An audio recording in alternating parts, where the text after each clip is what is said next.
భగవంతుడి దయ వల్ల అందరూ బాగుండాలని కోరుకుంటూ నేను నిర్మలా చంద్రమౌళి అమ్మ మార్గానికి స్వాగతం. శ్రీ శ్రీ బ్రహ్మరంబిక మల్లికార్జున స్వామి ఆంజనేయ స్వామి మరియు షిరిడి సాయిబాబా వాళ్ళ దేవస్థానం, రాజధాని స్కూల్ పక్కన గోశాల, నిజాంపేట్, హైదరాబాద్.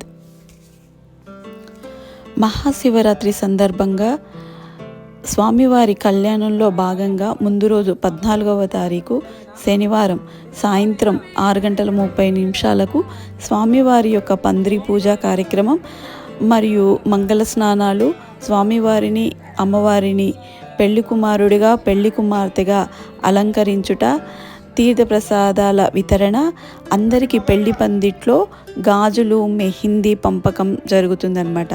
ఈ కార్యక్రమాలన్నింటినీ కూడా మీకు వివరించటం, చూపించటం జరుగుతుంది.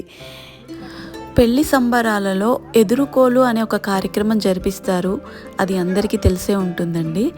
కానీ ఎదురుకోలు కార్యక్రమం ఎందుకు చేస్తారు, దానివల్ల ఉపయోగం ఏంటి అనేది నేను మీకు వివరిస్తాను. కానీ మేము అంటే ఎదురుకోలు యాక్చువల్ ఎలా జరగాలో అలా చెయ్యకపోయినా కొంచెం సరదాగా, అంటే పెళ్లి కుమారుడికి పెళ్లి కూతురికి కట్న కానుకల గురించి మాట్లాడుతున్నట్టుగా చిన్న సరదా కార్యక్రమాన్ని జరిపించాం. ఎదురుకోలు చేయటానికి ముఖ్య కారణం, పెళ్లి కుమారుడు తరఫు నుండి పెళ్లి కూతురు తరఫు నుండి ఒకరికొకరు గౌరవప్రదమైన స్వాగతం చెప్పుకోవటం అన్నమాట. ఇది గౌరవప్రదమైన స్వాగతం. వరుడు కుటుంబము మరియు అతని కుటుంబాన్ని సత్కరించి కొత్త బంధాన్ని ఆహ్వానించటం. అలాగే రెండు కుటుంబాల కలయికకు ఒక సూచిక అన్నమాట ఇది. ఈ కార్యక్రమం ద్వారా ఇక మీదట మనమంతా ఒకటే కుటుంబం అన్న భావన ఇద్దరికీ కలిగజేస్తుంది. మన సనాతన ధర్మంలో, అందులో మన తెలుగు సంస్కృతిలో ఇది పూర్వకాలంగా వస్తున్న ఒక ఆచారం. చెప్పండి, సమ్మతమేనా మీకు? సమ్మతమేనా? కొద్ది ముందు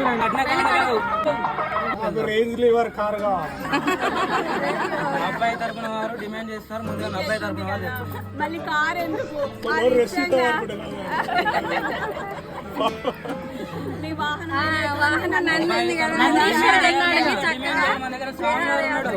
డిమాండ్ చేయాలి మీరంతా. శివయ్య రుద్రాక్ష వేసుకొని విసుకొస్తుందంట. రుద్రాక్ష మాల బంగారం కావాలా?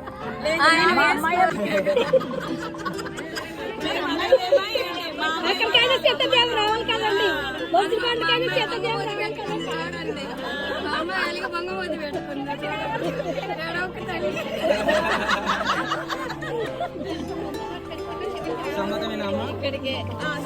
సమ్మతమేనా? మీకు కూడా సమ్మతమే ఇస్తా అంటున్నారు. 100 ఎకరాలు గోగులు. ఏ గోవులు ఇస్తారా?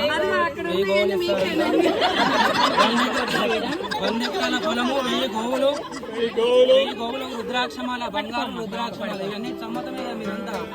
చెప్పులు కూడా బంగారాన్ని. స్వామివారికి బంగారం వాచి కూడా కావాలనే అమ్మాయికి స్వామివారిని ఇస్తున్నారు. అబ్బాయికి అమ్మాయికి బంగారం లాంటి స్వామివారు ఇస్తున్నారు. ఇప్పుడు మాకేమిచ్చినా మీ అమ్మాయి అనుభవిస్తుంది కదా వచ్చి. మేము ఎప్పుడు అడిగేదే ఉంది. సరే, సమ్మతమే కదా? మీకు కూడా సమ్మతమే కదండి? అయం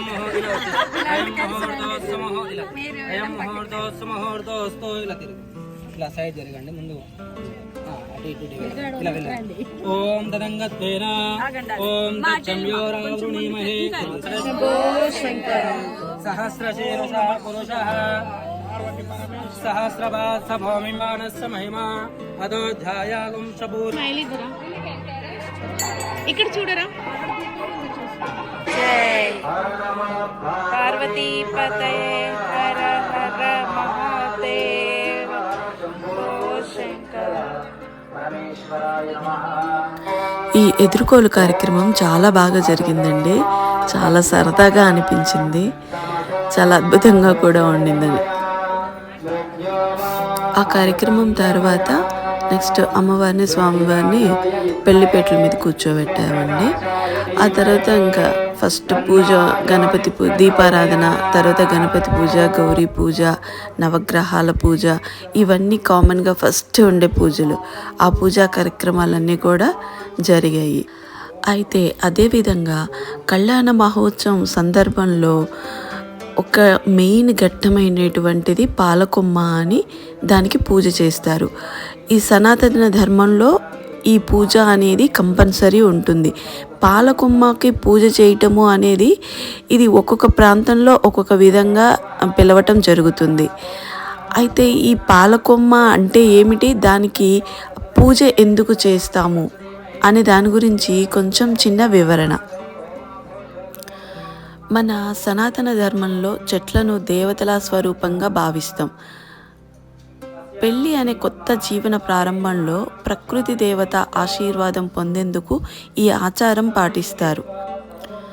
మన తెలుగు సాంప్రదాయ పెళ్ళిళ్ళలో పాలకొమ్మకు పూజ చేయటం ఒక ముఖ్య శుభకార్యంగా భావిస్తారు. అసలు ఈ పాలకొమ్మ అంటున్నారు అంటే ఏంటి అనుకుంటున్నారా?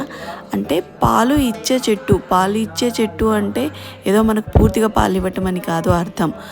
ఒక పువ్వు కోసినా, ఒక కాయ కోసినా ఆ చెట్టు నుండి పాలు కారుతాయి. చాలా తెలుసు అనుకుంటా అందరికీ. కొన్ని చెట్లని ఇట్లా తీసినప్పుడు దాని నుండి పాలు వస్తాయి. కొన్ని గన్నేరు పువ్వులు ఇలా తీసినా కూడా చెట్టు నుండి పాలు వస్తాయి కదండి, ఆ విధంగా.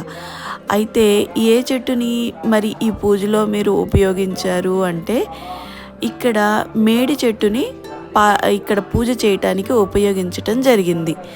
ఆ మేడు పండుని కానీ ఆకుని కానీ ఇలా తుంచిన పాలు వస్తాయి కదండి, అందుకని. పాలు అంటే శుభ్రత, పవిత్రత.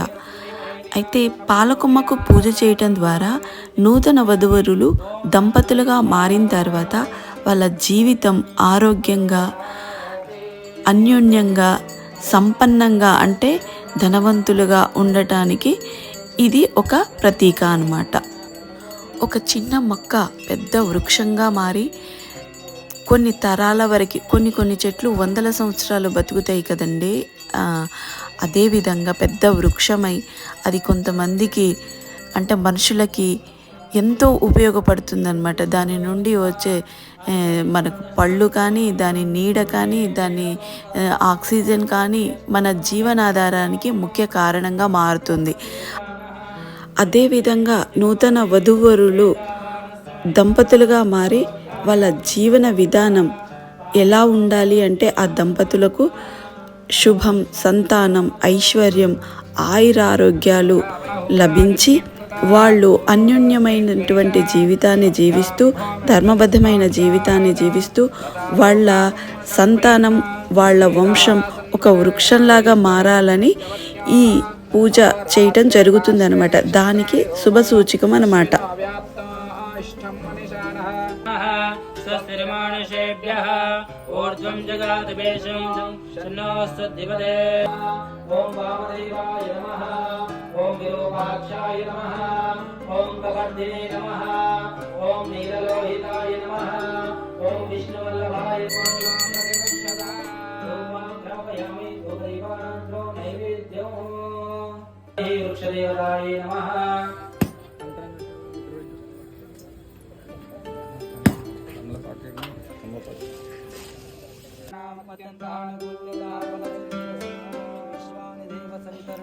మన సనాతన ధర్మంలో ఉండే గొప్ప గొప్ప ఆచారాలు, పూజలు అవన్నీ కూడా ప్రకృతితో అనుసంధానమై ఉంటాయి కదండి. ప్రతి పూజలోనూ, ప్రతి కార్యక్రమంలోనూ సైన్స్ కూడా దాగి ఉంటుంది. అదే మన పెద్దలు మనకి ఇచ్చిన ఒక గొప్ప వరం. ఈ పూజా కార్యక్రమం అయిపోయిన తర్వాత స్వామివారికి, అమ్మవారికి మంగళ స్నానాలు చేయించటం జరిగింది. అయితే స్వామివారికి, అమ్మవారికి అభిషేకం చేసిన తర్వాత ఇక్కడికి వచ్చినటువంటి భక్తులందరికీ కూడా ఆ అవకాశం ఇవ్వటం జరిగింది. అందరి చేత కూడా అభిషేకం చేయించారు మన ధర్మకర్త అయినటువంటి చంద్రమౌళి గారు. అలాగే పచ్చని పెళ్లి పందిట్లో ముత్తైదువులందరికీ కూడా గాజులు, మెహిందీ, పసుపు, కుంకుమ పంచటం జరిగింది. ఈ పెళ్లి పందిట్లో, పచ్చని పెళ్లి పందిట్లో పెళ్లి కుమారుడు వాళ్ళు కానీ పెళ్లి కుమార్తె వాళ్ళు కానీ సుమంగళీలకు ఎందుకు గాజులు వేయిస్తారు? ముత్తైదువులు సౌభాగ్యానికి ప్రతీకలు. వారు చేతులతో చేసే ఆశీర్వాదం కొత్త వధూవరులకు శుభం, దీర్ఘ సుమంగళీభావం కలిగిస్తుందని నమ్మకం. అదేవిధంగా గాజులు మ్రోగే శబ్దాన్ని శుభంగా భావిస్తారు. ఇది ఇంటిలో ఆనందం, ఐశ్వర్యం, సానుకూల శక్తి తీసుకొస్తుందని విశ్వాసం. పెళ్లికి వచ్చిన సుమంగళులను గౌరవించటానికి వారికి చిన్న కానుకగా గాజులు ఇస్తారు. ఇది మీ ఆశీర్వాదం మాకు కావాలి అనే భావనని సూచిస్తుంది, బ్యాగ్లో పెట్టుకొని వెళ్ళిపోమని కాదు. ముత్తైదువులకు గాజులు వేయడం అనేది వారి ఆశీర్వాదాన్ని పొందడం, సౌభాగ్యాన్ని మరియు ఆనందాన్ని ఆహ్వానించడం కోసం చేసే ఒక శుభ ఆచారం. భక్తులు అభిషేకం చేసేది, సుమంగళ్ళు గాజులు వేసుకునే వీడియో మిస్ అయిందండి. అయిన కార్యక్రమాలన్నీ చాలా బాగా జరిగాయి. ఇవాళకి ఈ వీడియో ఇంతే. నెక్స్ట్ వీడియోలో మళ్ళీ కలుద్దాం. సర్వజనో సుఖినో భవంతు. ఓం నమః శివాయ. ఓం నమః.